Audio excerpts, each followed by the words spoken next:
For most of human history, animals were not cute. They were not little companions with names, beds, collars, toys, birthday cakes, and a suspicious amount of emotional power over the household. They were danger. They were food. They were competition. They were the thing moving in the dark beyond the firelight, watching the humans just as carefully as the humans watched them. So the strange question is not why people love pets today. The strange question is how it started at all. At some point, one species looked at another species and made one of the strangest decisions in nature. Instead of running from it, killing it, eating it, or chasing it away, humans allowed it to come closer, then close enough to sleep beside us, and eventually close enough to become family. But humans probably did not invent pets on purpose. There was no ancient person sitting beside a fire thinking, you know what would improve this camp?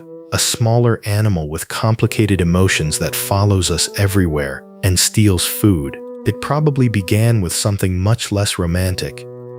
Leftovers. Early human camps were full of smells: cooked meat, bones, fat, fish, skins, ash, waste, and scraps.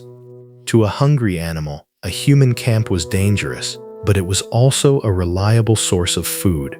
And for some wolves, that trade-off may have been worth it. Most wild wolves would have kept their distance. Humans were loud, unpredictable, armed, and dangerous. But not every wolf would have reacted in the same way.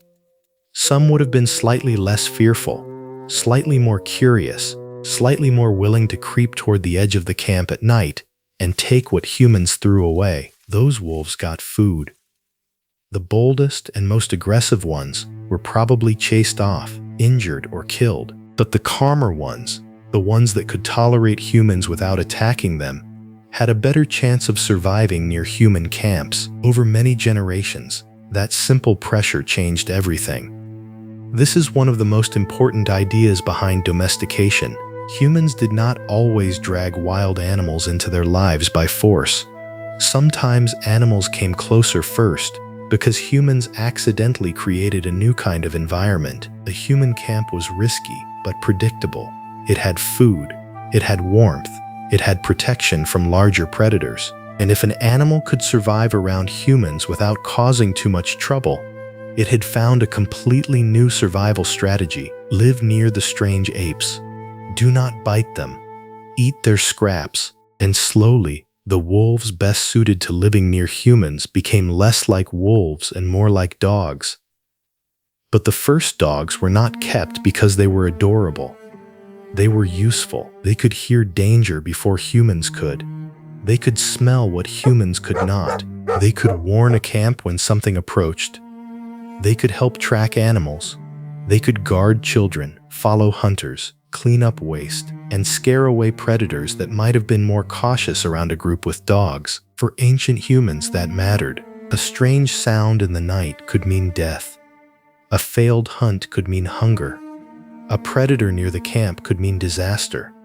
An animal with sharper senses was not a luxury. It was almost like having another alarm system, another weapon, and another pair of eyes in the darkness. So the beginning of pets was probably not, this animal is my baby. It was more like, this animal is useful, and it keeps coming back. But that still does not explain the weirdest part, because humans did not only keep animals when they were useful. Eventually, we started caring for animals even when they were old, sick, lazy, expensive, dramatic, or completely useless at catching anything except our attention. That is where the story becomes less about survival and more about the human brain. Humans are intensely social animals. We are built to notice faces, read emotions, protect babies, recognize individuals, and bond with creatures that depend on us.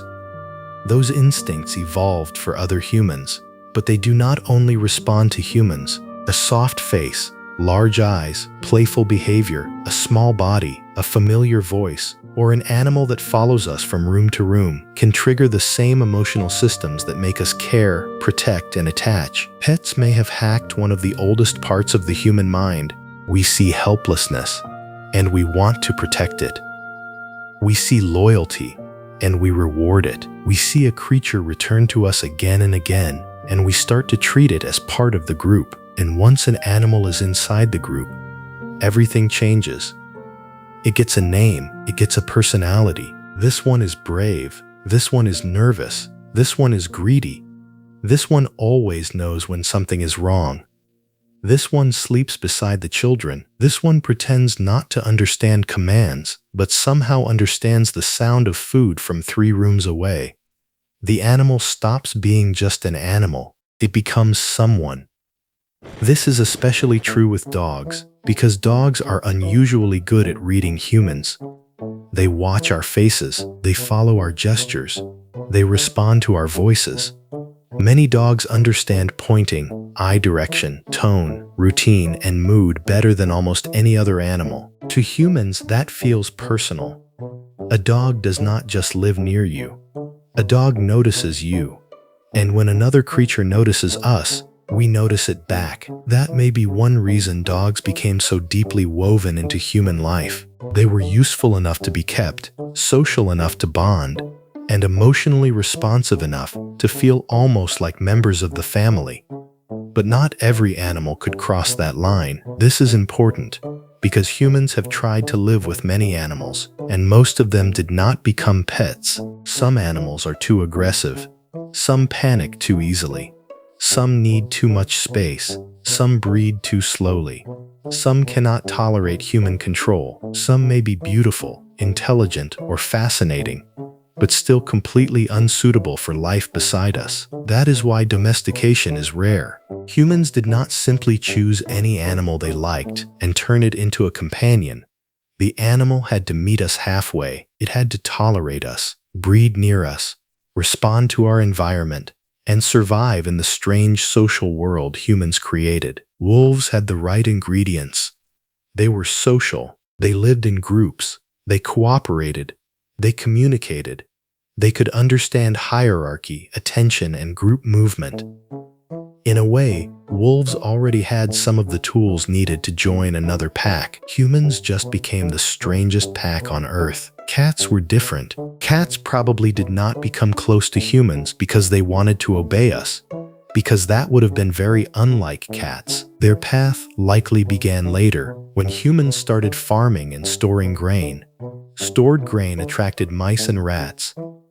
Mice and rats attracted wild cats. Humans noticed that these small predators were useful because they protected food supplies from pests, so cats came close to humans for a different reason. Dogs were drawn to the scraps around human camps.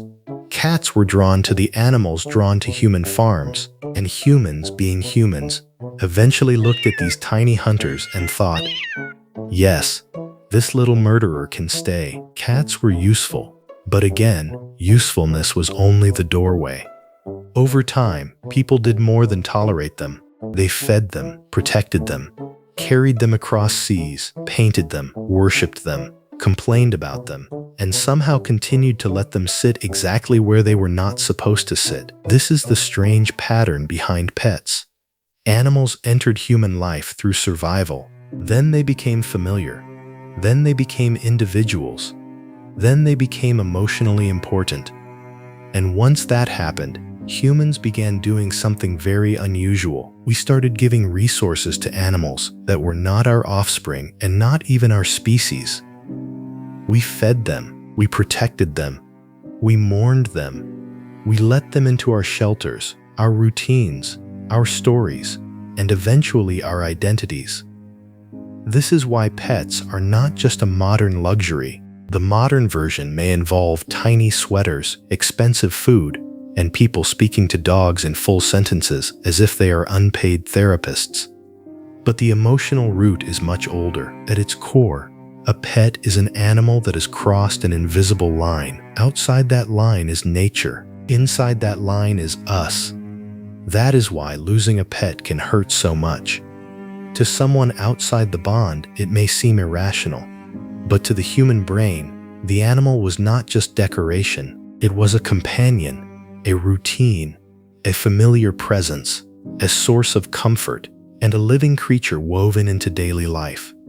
The bond feels real because it is real. It may not be the same as a human relationship, but it uses some of the same ancient machinery: attachment, recognition, care, grief, trust, and memory. And animals were not passive in this story. Some species changed with us. Dogs became better at reading us. Cats adapted to living near us. Horses, goats, sheep, cattle, chickens, and other domesticated animals became part of human settlement, farming, movement, food, labor, and status. Not all of them became pets in the emotional sense, but many became familiar enough for humans to form bonds with them. A shepherd can love a sheepdog. A rider can love a horse.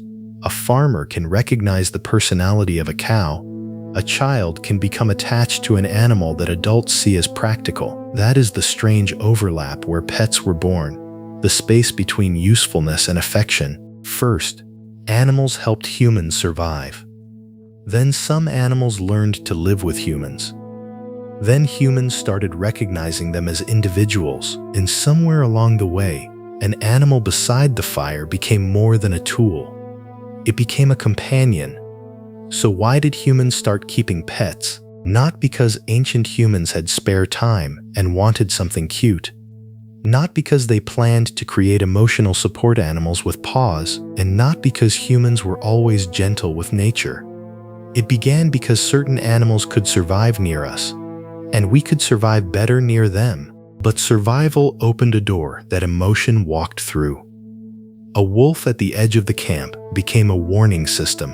The warning system became a partner. The partner became familiar. The familiar became loved. And once humans discovered that another species could trust us, follow us, comfort us, and understand just enough of us to feel close, there was no going back. Pets exist because humans are not only the animal that makes tools, builds fires, tells stories, and changes the world. We are also the animal that can look at another species, see a mind looking back, and decide it belongs in the family.